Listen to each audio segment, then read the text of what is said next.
આ ગ્રાઉન્ડની સાફ સફાઈ કરીને વિટોળિયા ઉપર વિટોળિયા સડાવી દીધા અને પછી હનુમાન દાદાએ ધોઈ નથી તો નાઈ તે મોજ કરી લીધી. તો બધાને રાધે રાધે, જય શ્રી રામ. ડે 23. હોરમાં એટલું બધું વેલું જાગવું ગમે નહીં પણ તોય જાવું પડે ને. અને આવી કાળી ડિબાંગ રાતમાં જો ભૂત સામું આવ્યું હોય ને તો પછી સોરી પછી હવારમાં રનિંગ તો કમ્પ્લીટ કરી નાખ્યું. પછી ટિકટોક સ્ટાઇલમાં થઈ ગયા ટ્રેન કરતા ફ્રેશ. ભાઈબંધ આજે રામ રામ કરીને ઉપડી ગયા બોટાદ.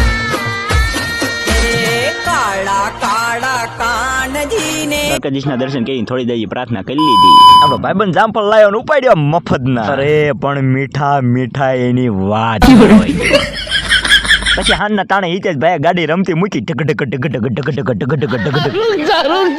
પાવડો લઈને આવી ગયા ગ્રાઉન્ડમાં થોડું જાદુ સારું કરે. આમ તો આ છોકરો ઘી ખાધેલો પણ અત્યારે બદામ ખાવી બોલો ઘીનું નામ પડ્યું તા તો આડે વિટોળિયા ઉપર વિટોળિયા ચડાવી દીધા.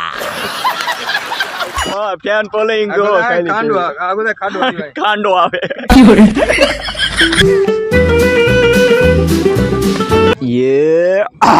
ઉડે તો આને કોને પાવડો આપી દીધો આ તો ખાડા કરે. પછી હનુમાન દાદા મંદિર આવીને કરી ધૂન ચાલુ.